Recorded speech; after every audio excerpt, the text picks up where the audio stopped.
Is there actually a pillager hiding inside the iron golem? Will the entire Minecraft world eventually be underwater?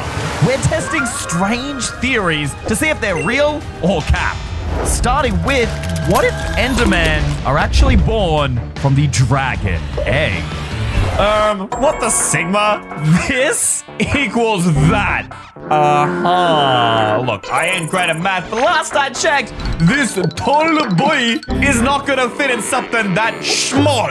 I mean, it's literally called the dragon egg. It's not like you can hatch this thing either and an Enderman appears. In fact, even if you hit it, boom! The particles. Were they the same as the Endermans? It just teleported away. But dragons don't teleport. Only Enderman do. Yeah, that's exactly the same. Then why call it a dragon egg? I began exploring the end, keeping an eye on the Enderman to see if I could find any more evidence to help my investigation. And obviously, end cities are the first place to start looking. They're kind of also the only place to look, and we don't really even know how these got here or what they're doing. So far, the only connection I can imagine them having to the Enderman is they're both purple, but not even the same color of purple. I'm pretty sure you can also find end chests, and end chests are made from Eye of Enders, which come from Enderman. I don't know, guys. I'm kind of just making stuff up, spitballing, hoping to come across something. There is no connection to Enderman here at all. This is literally the only connection, a dragon head. Hold up. Compare this to an Enderman. The texture, identical. The heads, you wouldn't be able to tell the difference if it wasn't for the giant mouth and eyes, which are also the same color of purple. The only thing that changes, the white becomes a little bit more darker. It becomes like more mature. Crazy thought. What if the Enderman was a baby version of the Ender Dragon? That would explain how Enderman come from a dragon egg and then turn into the dragon. But there are so many Enderman and only one dragon. How does that make sense? We still have no idea how an Enderman would actually come out of a dragon egg. Because after all, they aren't exactly small enough to fit inside of one. Unless, what if the Enderman isn't the baby, but it's like the teenager? There could actually be an even younger mob to the Enderman. Maybe one that was added in an older version and removed or something? I think I found the answer. After hours of searching, I stumbled on this Reddit with people from 2 years ago trying to solve the exact same theory as us, except they actually did it, or at least they claim to, giving it the name Enderman Evolution. Whatever that means, they agree that Endermen have babies. So there is a smaller form, but what do they look like? Apparently this video is going to tell us what we need to know, including the final form of the Enderman. What do you think that means? I have never been more excited to watch a video in my life. This is basically doing my job for me. So we got the Ender Dragon, which is the most evolved version. We knew that. The Enderman turns into the Ender Dragon. I knew it. So then what comes before? I can see the particles. Are you kidding me? The internet breaks now? Oh my gosh, all right, reload the page. Maybe there's multiple more before it. How many evolutions are there? What if there's something above the Ender Dragon? Come on, I need to know. Again? What? Why does it keep doing that? What if we inspect this page? Does it have a link I can download? Okay, here it is. endermantheory.mp4. Can I download that to my desktop? I mean, it doesn't seem to be loading at all here. No matter what, it stops at that exact point. It's almost like it's not my internet. Maybe the video is corrupted. Okay, look, I'm no master hacker, but I'm pretty sure I can download this video. It's just gonna take a while. I guess it's our only shot and our only lead. And while we wait, is the Iron Golem actually being controlled by a pillager? But Iron Golems are literally made out of blocks with a pumpkin head. There ain't no pillagers involved in that process. And the last time I checked, these two homies don't get along so swell together, mainly because my boy kills the other one. And while he's out murdering pillagers, he's protecting the villagers. Literally, they're sworn enemies. The only connection they have is... Actually, I don't know. We're gonna try and figure that out. I mean, their faces? The faces look kind of similar. The nose, the eyes, I could kind of see it. I mean, I feel like the Iron Golem has a face closer to a pillager than it does to a villager. But they've also actually built pumpkin structures before. It's the same layout, look. If you switch that for iron, this would be an iron golem. We don't ever see anything like that ever generate in a village. And the cages, what do they hold? Allays. I swear they did. In older versions before allays were added, iron golems were what was kept in these cages. I mean, it made sense before because they were the defenders of the village. What about the chest? Hold up. Does this have like, I mean, they have pumpkins, clearly, we know that, but what about iron? Okay, so pillagers also have iron. I mean, that's obvious. They have a crossbow, which you need iron to craft. What happens when you kill a pillager? What do they drop? I think the only thing they can possibly drop is the bow. Then what does the iron golem drop? Maybe there's a similarity there? No, there's not. The iron golem only drops poppies from my memory, right? But it cracks. Just like a block would when you break it. But other mobs don't do that because there would have to be something inside. It's a casing, it's a shell. So if we could crack it without killing it, we can see what's inside. Or we could just get an x-ray. And I have the exact book for that. This is the Mob Bestiary, a book by Minecraft that shows us the insides of every single mob in the game. Well, almost every single mob. It's a few years old now, but still, you want to know what's in an endermite? There it is, some sort of purple, squishy enderman heart. And what's the difference between a regular cow and a mushroom? The intestines are literally a maze. In fact, this seems kind of fake, as if it was just made up for children's entertainment, except it's not. That is the official seal of Mojang Truth, so everything in here is legit game lore by the developers. It's for that reason we've used it to solve so many videos on this channel. At this point, you all should just buy the book, and speaking of books, you should buy our brand new comic investigating the Blood Golem myth is available for sale right now on EYstream.store, which we wouldn't actually be able to sell without today's sponsor, Odoo. Point of sale. It's reliable and easy to use, whether you're online or offline. I organized all my merchant minutes and started selling in seconds. It even has self-serve through a kiosk or from your smartphone. Customers can do everything themselves from order to payment. Last week, one of your parents bought 10 shirts and water bottles and automatically got a free sticker pack. Except it was an accident. She only wanted to buy one. Silly mum. Luckily, I can view all daily sales and past orders. Just search by customer, payment type, cashier, or order date. There it is. And click. With simple refund processes, plenty of payment options including Stripe and customizable loyalty programs, checkout is stress-free, especially by securing multiple cashier's accounts with badges or PIN codes. You can configure franchise stores, overview sales, and manage stock, accounting, and the team by scheduling shifts, monitoring employee performance, and tracking hours worked. All thanks to Odoo, the all-in-one management software to start or run your very own business or YouTube channel like I do. Plus, their first app is free for life with unlimited hosting and support. But back to this theory. What's inside the Iron Golem? Oh my gosh. Yo, this doesn't look like a pillager at all. I see it. I see it. Do you guys see it? That's a bone. There's a skeleton inside there. Is that the skeleton of a supposed pillager or something else? These like cogs, the machinery in here isn't even connected. It's like it's almost running on magic. That's an entirely other thing we need to figure out. It's just, how can it be part machine and part life? You can't create life from machine, and yet somehow we created life from iron blocks and a pumpkin. Because we didn't actually create him with a pumpkin, because that, for some weird reason, doesn't actually work, and I've never understood why until right now. Pumpkins are blocks, you can place them everywhere, but you can't wear them. Only living creatures like us can wear carved pumpkins. You carve them out so you can walk around and see nothing, except that's not actually the reason. I've always thought, why would they add this to the game? It's so stupid. Nobody would want to see out this. It's not for us. It's for the creatures inside the Iron Golem. But wait, why is it a pillager? It could just be a regular old villager, right? Hold up, chuck this on, boy. Does he wear it? Hey, over here. No, he doesn't pick it up. So the question then is, will a villager pick it up? Hold on, we'll try one more time, just to be certain. Can I give it to him? He doesn't accept it. What if I put down the pillager? No! He wore it! He just immediately picked it up! Every single time I put it on the villager, it didn't work, but I put it on the pillager, it just fits straight on. Which can only mean one thing. The pillager is the living creature inside of it, but how does it come together? There's all that machinery and it almost works like the snow golem. It works like the snow golem in the sense that it's pretty much straight up magic. You put the pumpkin on and poof, it just appears. But the villagers can't use magic. And neither can the pillagers, right? So how does the pillager get inside unless they're forcing it inside? So the pillagers wouldn't do that. It would be the villagers. Don't the librarian villagers sell enchanted books? Hello, sir. Okay, you are a cartographer. You are useless to me. I think you need a lectern. Look, right there. Mending. Oh my gosh, that's also like the rarest enchantment ever.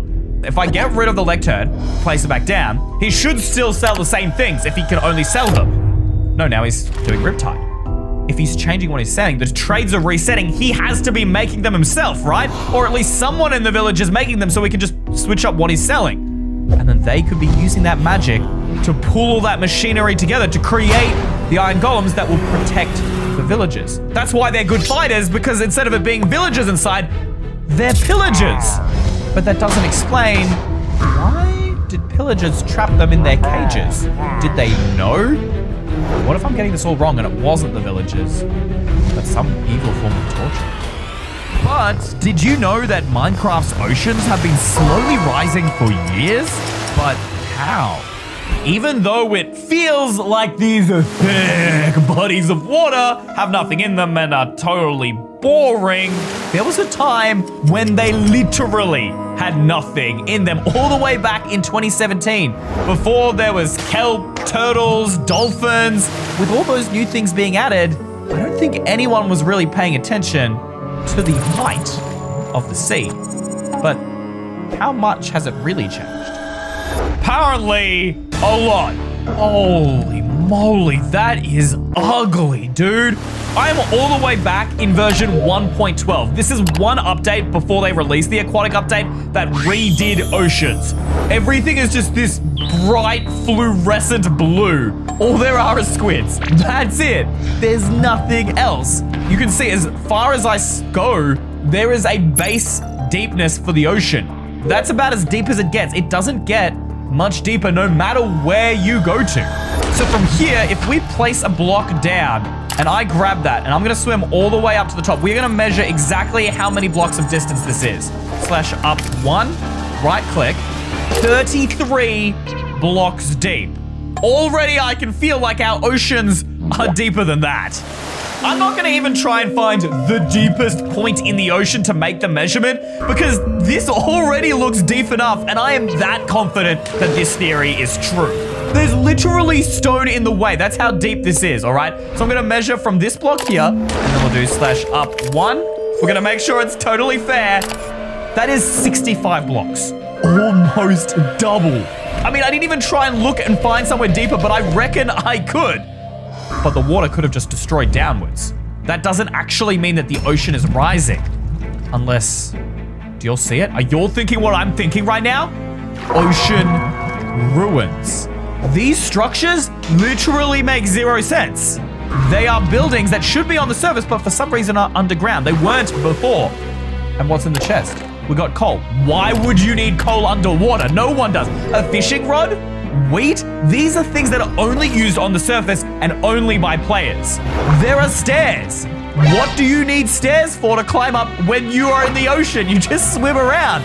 Clearly, this used to be a structure on the surface that has now been submerged underwater by the rising sea levels. But by who? Wait, that sound. The drowned. The drowned! How could I miss it? What if they were the ones who used to live on the surface? They were villagers. And then their villages got sunk underwater, and this is what they turned into.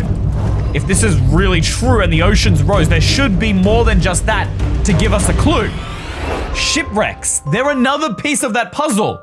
I mean, we've investigated these a ton in previous videos, but that's just because there is so much lore and history held beneath these sunken ships, including the loot, which we've confirmed is the loot of players. Players must have used these ships before we did. And some of this loot matches what we found. The coal and the wheat? Does that mean the same people who used or lived in those ocean ruins are the ones that were in these shipwrecks?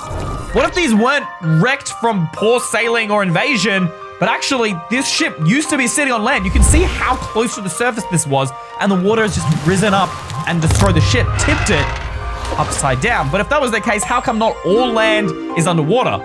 Well, actually, first off, a lot of it is. The oceans are so much bigger in newer versions compared to the old ones, which would make sense. This would all be stuff that was on land. You can see gravel and dirt and sand when all of these blocks used to only be on the surface. You didn't find them in the oceans in those older updates. Not to mention, they're not the only civilizations underground. I was working on this trail ruins earlier for a different video, and I had a totally different theory, but I'm gonna delete that video now because I just changed my mind. These got here because of rising sea levels. And as the sea levels rose, so did some of the land. This used to be a mountain, and now it just looks like a normal island. That's my theory. And let's check the items. What do we got? Coal again. The same items. I know I'm stretching it. And wheat. Coal and wheat. That's not even a stretch at this point. The same stuff is in all three of these locations. But then, how is the water rising actually? We need to go back there. In real life, water rises due to heat, but I don't really see an increase in heat in Minecraft. Wait a minute. In the ravines. Right here. In every single Minecraft ocean cave, there are magma. And these bubbles, that's because of the heat. Could that be what's pushing the water up? That the inside of the core is heating up? But why? And then magma is made from lava, and lava combined with water makes stone and obsidian. Hold up, is the bottom of these oceans stone? There's stone as the base. Gravel on top, but stone as the base. It's creating more stone here where all that magma is, and that pushes the land up, which keeps at least some of it above the surface, but as it's pushed up, it's consumed these same civilizations, the same ones in the boat, the same in the ocean ruins. Why? I still don't have an answer as to why, and how dangerous is this thing? Is it gonna keep happening? Could this entire world be buried someday? And if you thought that was strange, are the loot chests naturally generated or actually left behind by someone following you? Excuse me, but I think I speak for all of us when I say we don't want someone hiding in the trees, in the shadows, stalking us as we play Minecraft. What is that? Those torches? Where did they come from? Guys, this is a brand new world. I was trying to find evidence, but it seemed out there until I saw... Oh, I'm dumb. I'm dumb. I must have accidentally left the bonus chest setting on, guys, for the noobs. Hold on. Where do these items come from? Someone had to place these here. They can't just appear out of nowhere. And only players can craft tools. That's how it works. What if the person who leaves this bonus chest is the one who follows you? There could actually be more to this theory. I mean, this person who follows you might be a stalker, they might be bad, or they could be good, helping us out. But I mean, the starter chest, it could just be just something that the developers put there to help us, and I'm stretching this way out of proportion. If this is true, there's got to be more evidence in the world that someone is stalking us. But where do we even start? While we're on the topic of strange chests that don't make any sense, there is another mystery I've been trying to solve for years. Where does the loot in the desert temple even come from? What if these two theories are connected? Because the chests here are unlike no other you find in the world. They are the only ones protected with a trap that usually a player would design, TNT. What if it's this stalker? What if they put out that bonus chest as a trap? They make it seem like, oh yeah, chests are safe, and then the next ones you find, they kill you. After all, desert temples were the first new structure to ever include chests. That could make sense. But then where else do you find chests? Inside the ocean ruins, inside shipwrecks. I mean, we literally just went through that in our last theory. Don't shipwrecks also have treasure maps? Why would a stalker who's trying to kill us lead us to more good loot? Unless there's a trap at the buried treasure as well, but I don't think I've ever seen anyone die at buried treasure. Speaking of buried, that's not the only place you can find chests. Mine shafts are the other spot as well. Minecart chests, I think? Could they have been left behind by the stalker as well? That just doesn't make sense when we begin to think about other theories. First off, we just established that these were left behind by players that got stuck in the water due to rising sea levels. And in previous videos, we confirmed that the ancient builders, people in Minecraft's past, were the ones who built these mine shafts and many of the other structures in the world. So it makes sense that chests are in those structures. They've been left behind by those people. And again, why build a temple when you could just put a chest out in the open like they do with the bonus chest? Nothing really makes much sense. I think I'm gonna have to say that this theory is debunked, but that still doesn't explain where the bonus chest came from. What do you guys think? Let me know in the comments below. Why do I hear Enderman? Guys, did you hear that? There's Enderman? Oh, I'm stupid. That's the Enderman video. I can't believe we're finally going to get the answer we've been waiting for this entire video. The Ender Dragon to the Enderman. What comes after? The video can't buffer now, right? I downloaded it off the internet. Oh, it's still going. It's still going. What is that? Brother, is that an Endermite? That's the evolution. Endermite to Enderman to Ender Dragon. We waited all of that for this? This can't be true, right? How does that work? Are they really that similar? I have never thought of these to be connected to one another. Look at that. What? The Enderman just massacred the Endermites. Genuinely, I didn't know that happened. They murdered the Endermites. Why would they do that? They don't attack shulkers, and they don't attack the Ender Dragon. Something's not adding up. Why is this the only mob in the end that they attack? Let's get a closer look here. Look at this texture. It's the same texture. It's just like a lighter shade of purple. And then again, when we had that dragon egg earlier, guys, they're just a lighter shade of purple. As it matures, as this entity matures, it gets darker, potentially. But then how are these related if they're literally murdering their children? Why would they murder their children unless... Oh, no way. First off, Endermites would easily fit in that Ender Dragon egg, so that solves that mystery, but the dragon head, it's not here to honor their ancestors or something nice like that. No, this is not a celebration. This is a hate message. This is a head chopped off, put on a ship. The Endermen don't like the Ender Dragon. I'm not 100% sure why, but they don't want to turn into one, or maybe they don't want the Endermites to turn into them. So to stop any future Ender Dragons, they just murder the babies they meant to hatch. That's why it tries and stays in the egg as long as possible. And if the Endermen try and pick it up, it'll teleport away. It's not to stop players, it's to stop the Enderman from killing their own kind because they don't want Ender Dragons. But then, why? What is so bad that they would kill their own children? Thank you to all of these guys for making today's video possible. You're my new favorite EY Mega fans. If you want a shout out, just click the join button below this video, scroll down and click EY Mega Fan.